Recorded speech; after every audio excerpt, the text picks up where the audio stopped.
सहित 28 जना पहिले 27 भन्ने आयो, पछि 28 भन्ने आयो, 28 जना कम्युनिस्ट क्रान्तिकारीहरू जो नरसंहार गरियो। सबभन्दा पहिले त ती कमरेडहरूको म पहिले स्मरण गर्न चाहन्छु। त्यो पार्टीसँग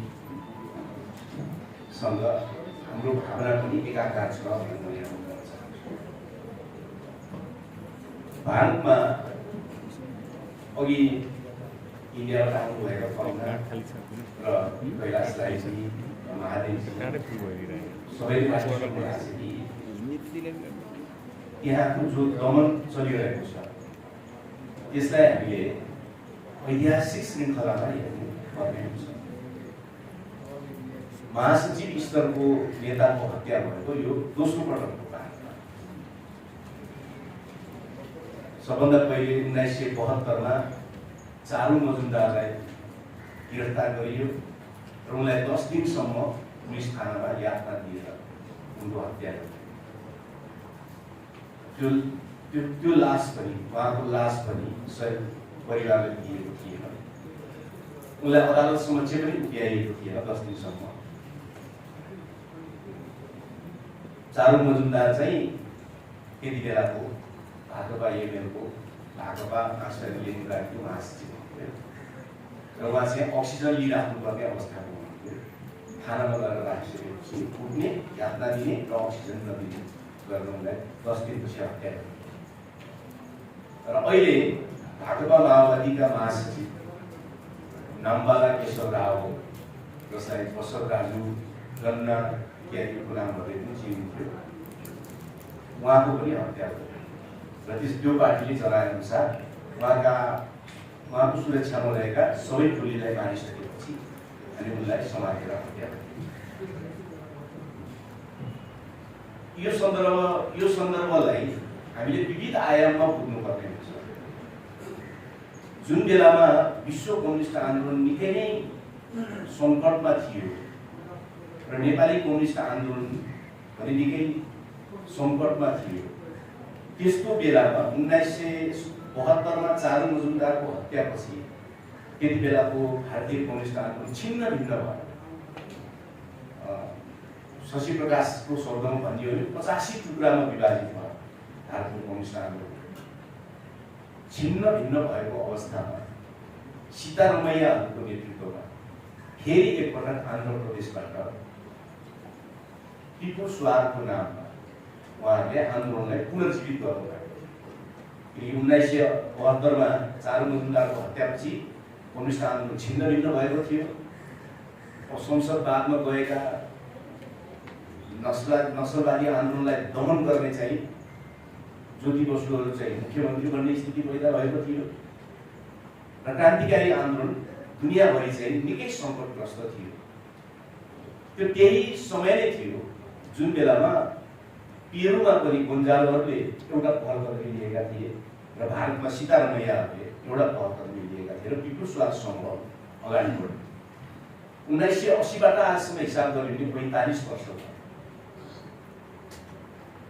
45 वर्षदेखि त्यो पार्टी अगाडि बढ्दै आयो र विशेषतः बिहार क्षेत्रमा काम गर्ने माओवादी कम्युनिस्ट सेन्टरसँग एकतापछि त्यो पार्टीको नाम भाकपा माओवादी कम्युनिस्ट थियो। त्यसपछि त्यसको महासचिव गणपति भए र गएको 2018 पछि त्यसको महासचिवको रूपमा चाहिँ नाम्बाला केशव राव अथवा हामीले जो बसवराजु भन्ने चिज हो, उहाँले त्यसको जिम्मेवारी सम्हाल्नु भएको। अब अघि पनि यहाँ प्रश्न भयो कि त्यो क्षेत्रमा आन्ध्र प्रदेश, छत्तीसगढ, नारायणपुर, श्रीकाकुलम, दण्डकारण्य क्षेत्रमा र झारखण्ड क्षेत्रमा जुन नौको माओवादी आन्दोलन जसरी आइरहेको छ, जसरी गुजिरहेको छ र सरकारलाई पनि भारतीय पुँजीपति वर्गलाई पनि त्यो ठाउँमा चाहिँ माओवादी साफ गर्नुपर्छ भनेर किन लागिरहेका छ त? त्यो ठाउँ कब्जा गरियो भने चाहिँ त्यो ठाउँको खनिजमाथि बहुराष्ट्रिय कम्पनीलाई कब्जा गर्न सकिन्छ।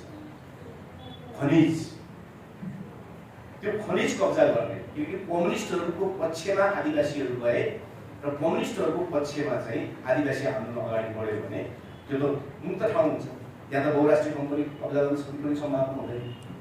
त्यसकारण त्यहाँको खनिज, त्यहाँको जमिन, त्यहाँको पानी त्यो कब्जा गर्ने अभियान अन्तर्गत विगत 40-45 वर्षमा सयौं आदिवासीहरूको हत्या भएको छ, सयौं क्रान्तिकारीहरूको हत्या भएको छ। र अहिले त यसपटकको जो परिघटना जो देखा पर्यो त्यो चाहिँ त लज्जास्पद छ।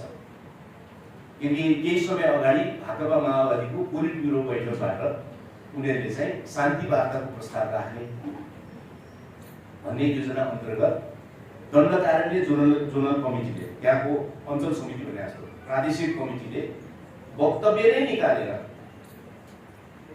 एकतर्फी युद्ध विराम घोषणा गरेर र अनि दुईवटा वक्तव्य नै निकालेर शान्ति वार्ता गर्नका निम्ति तयार भएको जनाएको।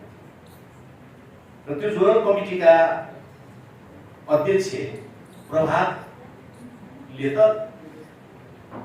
एउटा पत्रिकालाई अन्तर्वार्ता नै दिएका थिए कि हामी शान्ति वार्ता गर्न चाहन्छौँ र हाम्रो तर्फबाट सिज फायर गरिएको छ 2 महिनादेखि।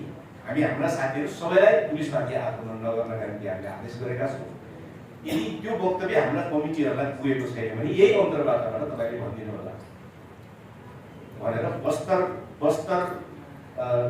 टपिज भन्ने पत्रिका, बस्तर टपिज भन्ने पत्रिका मार्फत उनले आफ्नै क्षेत्रमा बोलाएर अन्तर्वार्ता दिएर खुला रूपमा युट्युबमा प्रसार गरेका थिए। यसको मतलब हो कि त्यहाँको माओवादी पार्टी वार्ता गर्न चाहन्थ्यो र आफ्नो तर्फबाट एकतर्फी सिजफायर अथवा चाहिँ सिजफायरको अवस्थामा थियो।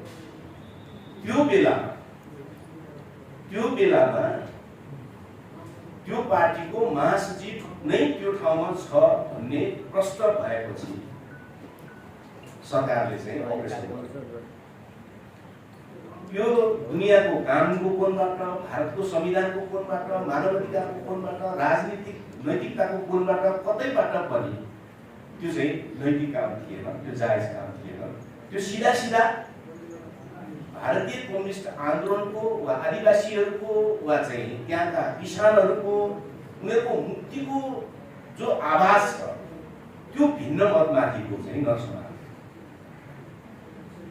त्यसैले यो शताब्दीकै जसरी प्यालेस्टाइनमाथिको अहिले इजरायली हमला, अमेरिकी कठपुतली इजरायलको हमलाबाट 56,000 मानिसहरूको हत्या भएको छ, 17,000 बालबालिकाहरूको हत्या भएको छ। जसरी यो शताब्दीकै ठुलो मानव नरसंहार प्यालेस्टाइनमा भएको छ, ठिक त्यसै गरी एउटा पार्टीको प्रमुख छ भन्ने थाहा पाउँदै जसले 45 वर्षदेखि आदिवासीहरूको, किसानहरूको, मजदुरहरूको, दलितहरूको आवाजलाई लिएर सत्तासँग आवाज उठाइरहेको व्यक्तिको त्यो पार्टीको प्रमुख छ भनेर थाहा पाउँदै युद्ध विरामको अवस्थामा, शान्ति वार्ता प्रस्ताव गरेको अवस्थामा 50 घण्टाको अपरेसन गरेर उनको हत्या। त्यसैले यो शताब्दीकै एउटा गम्भीर प्रकृतिको नरसंहार। यो चाहिँ 28 जना मारिए मुख्य कुरा होइन। मुख्य कुरा चाहिँ आधा शताब्दीदेखि भारतीय समाजमा मुक्तिको निम्ति आवाज उठाइरहेको आदिवासीहरूको आवाजमाथि, दलितहरूको आवाजमाथि, महिलाहरूको आवाजमाथि गरिएको चाहिँ फाँसीवादी हो। त्यसमा शहादत हुनेहरूको लिस्ट हेर्यो भने एउटा महिला मोर्चाको लिडर महिला कमरेड हुनुहुन्छ, एउटा जात व्यवस्था उन्मूलन मोर्चासँग सम्बन्धित कमरेड हुनुहुन्छ, ती दलितहरूको, ती महिलाहरूको, ती आदिवासीहरूको जो 45 वर्षदेखि निरन्तर आवाज उठाइरहेका छन् त्यो भिन्न मतमाथिको दबाब र योजनाबद्ध रूपमा गर्नु। त्यस कारणले यो चाहिँ हामीले सामान्य घटनाको रूपमा लिन सक्दैन, किनकि दक्षिण एसियामा फाँसीवादको लहर कसरी चाहिँ अगाडि बढिरहेको छ त यो भाजपाको नेतृत्वमा अथवा मोदीको नेतृत्वमा वा भारतीय सत्ताधारी पुँजीपतिको नेतृत्वमा चाहिँ दक्षिण एसियामा कसरी फाँसीवादको लहर चाहिँ अगाडि बढ्न खोजिरहेको छ भन्ने कुराको संकेत हो। नेपालबाट हामीले यो आवाज उठाइरहँदा नेपालमाथि पनि फाँसीवाद कुन तरिकाले आउँदैछ त भनेर हामीले अनुसन्धानको दायराभित्र ल्याउनुपर्ने विषय। त्यो इन्डियाको मात्रै कुरा छैन। इन्डियामाथि कम्युनिस्टहरुमाथिको दमनको कुरा धेरै मानिसहरूलाई के पर्यो भन्दाखेरि कम्युनिस्टहरुमाथिको दमन जस्तो रूपमा मात्रै बुझिरहेका छन् मान्छेले। हैन नेपालको नागरिक समाजको नेपालका ब्रोडसिट पत्रिकाहरू अथवा नेपालका चाहिँ इत्यादि मानिसहरूले त्यति गम्भीरतापूर्वक लिइरहेको देखिरहेको। केही बौद्धिकहरूले केही 3 दर्जन जति बौद्धिकहरू अगाडि आउन खोजेका छन्, नत्र भने विशाल मध्यम वर्गको चाहिँ बौद्धिक क्षेत्र चाहिँ यसबारे मौन देखिन्छ। यहाँको ब्रोडसिट पत्रिकाहरूले 2 कोलमको न्युज पनि बनाएका छन्। यहाँका ठुला टेलिभिजनहरूले 2 मिनेटको न्युज पनि बनाएका छन्। र सत्ताधारी पार्टीहरू जो पुँजीवादी पार्टीहरू छन्, जो दलाल पार्टीहरू छन्, उनीहरू त बोल्ने कुरा भएन, तर कम्युनिस्ट नाममा भोट लिएर रहेका पार्टीहरूले बोलिरहेका छैनन्। हैन एउटा पार्टीले बोलेको छ, त्यो कति लज्जास्पद ढङ्गको छ, अघि महादेवजीले भन्नुभयो। किनकि यो भारतको भएको यो दमन कम्युनिस्टहरुमाथिको दमनको मात्रै सन्दर्भ होइन, यो चाहिँ फासीवादी दमन हो अथवा भिन्नमतमाथिको दमनको कुरा हो र जनताका विविध तबकाले उठाउँदै आएका जायज मागहरुमाथिको दमन र आफ्नै संविधान, आफ्नै कानुन, आफ्नै मूल्य मान्यता समेत सजिलै उल्लङ्घन गरिएको मान्यता हो। कति समस्या त भन्दाखेरि चाहिँ भनौँ न सिज फायर गरेको समूह अथवा युद्ध विराम गरेको समूह, वार्ताको निम्ति पत्र लेखेको समूह, जसमाथि उसको प्रमुख भएको ठाउँमा योजनाबद्ध रूपमा आक्रमण र हत्या। हत्यापछि परिवार चाहिँ शव लिन जान्छ, किनकि बसर राजुको जन्मेको ठाउँ चाहिँ श्रीकाकुलम आन्ध्र प्रदेशमा पर्छ, श्रीकाकुलममा पर्छ र यो हत्या भएको छ नारायणपुरमा। नारायणपुरमा त्यो परिवार आउँछ र पुलिसले त्यो परिवारलाई समातेर नारायणपुर जिल्लाबाट बाहिर फाल्नुहुन्छ। उनीहरू अदालत जान्छन् र अदालतले चाहिँ शव दिनु भन्छ, तर अदालतले आदेश दिनुभन्दा पहिले नै प्रमुख 7 जनाको लास चाहिँ जलाइसकेको सरकारले डिजे लगाएर। एकातिर भारतीय सत्ता माओवादसँग वा आदिवासीहरूसँग वा दलितहरूसँग वा त्यहाँका उत्पीडित जनतासँगको आन्दोलनसँग कति आतंकित रहेछ भन्ने कुरा पनि यसबाट प्रश्न हुन्छ। अर्कोतिर उसको आफ्नै अदालत, आफ्नै कानुन, आफ्नै संविधानको मूल्य मान्यतालाई पनि कसरी सजिलै उसले चाहिँ उल्लङ्घन गर्दो रहेछ र कुन स्तरमा चाहिँ त्यो फाँसीवाद अगाडि बढ्न खोजिरहेको छ भन्ने कुरा पनि प्रश्न सङ्केत हुन्छ। त्यसकारणले गर्दाखेरि हामीले यसलाई यो घटनालाई एउटा भर्त्सनाको रूपमा स्वाभाविक भइहाल्यो। भारतीय कम्युनिस्टहरू र भारतीय उत्पीडितहरू त्यो आदिवासीको रूपमा छन्, दलितको रूपमा छन्, महिलाको रूपमा छन्, किसानको रूपमा छन्, उत्पीडितहरूको सँगसँगै हामी आफै संवेदित हुने कुरा भइहाल्यो, समवेदना प्रकट गर्ने कुरा भइहाल्यो। साथसाथमा हामीले 2टा कुरा गर्नु जरुरी भएको छ।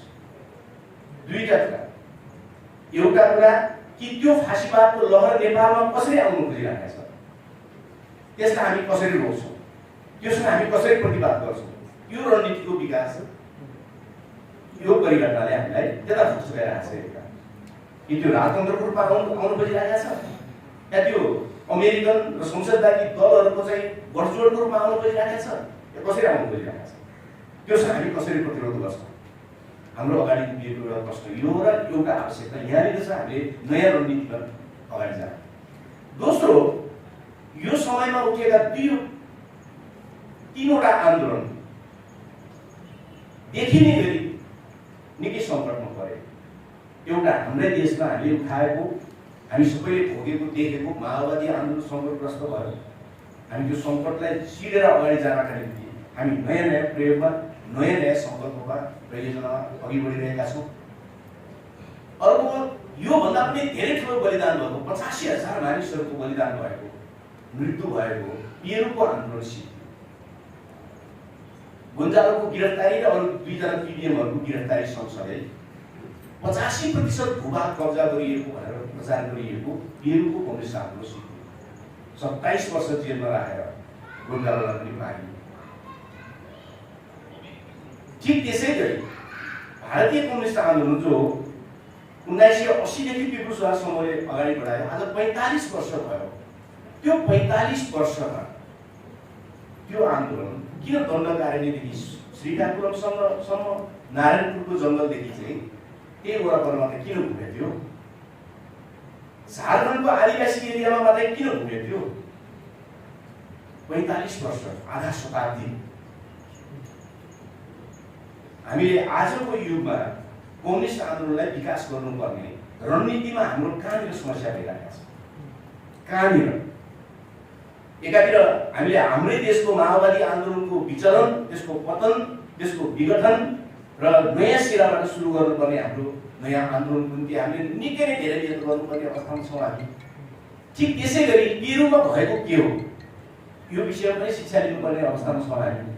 र अझ गम्भीर हाम्रो छिमेकी भारतमा 45 वर्षदेखि आदिवासी र जङ्गली एरियामा मात्रै घुम्ने र त्यो कलकत्ता नआउने, त्यो महाराष्ट्र नआउने, त्यो मुम्बई नआउने, त्यो हैदराबाद कम आउने, यस्तो किन भइरहेको छ? यो बारेमा पनि हामी नवीन निष्कर्षतिर, नयाँ संश्लेषणतिर जानुपर्ने अवस्थामा यो घटनाले अझ हामीलाई छक्छकाएको छ। त्यस समग्रमा भन्दा हामी आज धेरै भाषण विषण धेरै लामो कुराकानी गर्ने अवस्थामा त आज कार्यक्रम पनि होइन। हामीले भारतको संक्षिप्त स्थिति के छ, फाँसीवादको विरोधी मतमाथि दमन गर्ने फाँसीवादको स्थिति के छ भन्ने बारेमा गुन्जाले राखिसक्नुभयो कि प्रश्न गरिसकेपछि त्यो आतङ्कवादी हुन्छ भारतमा। प्रश्न गरेपछि त्यो आतङ्कवादी, त्यो अर्ग्यानिक चाहिन्छ। त्यहाँ त्यो स्थितिबाट भारत बुझिरहेको छ र त्यो फाँसीवाद नेपालतिर आउन खोजिरहेको छ, नेपालतिर आउन खोजिरहेको छ। त्यसको विरुद्धमा हामीले एउटा सङ्कल्प, एउटा नयाँ रणनीति, नयाँ एउटा योजना, नयाँ एउटा व्यवस्था, त्योसँग फाइट गर्न सक्ने कम्युनिस्ट आन्दोलनको विकास हामीले जुन गर्नुपर्ने अवस्थामा पुगेका छौँ हामी। त्यस कारणले मैले संक्षिप्तमा फेरि अन्तिममा गएर भन्ने के हो भने हामीले आफ्नै बारेमा पनि गम्भीर समीक्षासहित अगाडि बढिरहेका छौँ, अझ बढ्नु जरुरी छ। र भारतीय कम्युनिस्ट आन्दोलन, भारतीय समाजमा देखा विकसित भइरहेको फाँसीवादसँग हामी नेपालमा आउने त्यसका छिर्काहरूसँग, नेपालमा आउने त्यसका प्रवृत्तिहरूसँग चाहिँ कसरी लड्छौँ भन्ने रणनीति विकास गर्ने काम गर्नुपर्ने भएको छ। र अर्को कुरा चाहिँ भारतीय कम्युनिस्ट आन्दोलन 45 वर्षदेखि दण्डकारण्य क्षेत्रमा, श्रीकाकुलममा, नारायणपुरका जङ्गलमा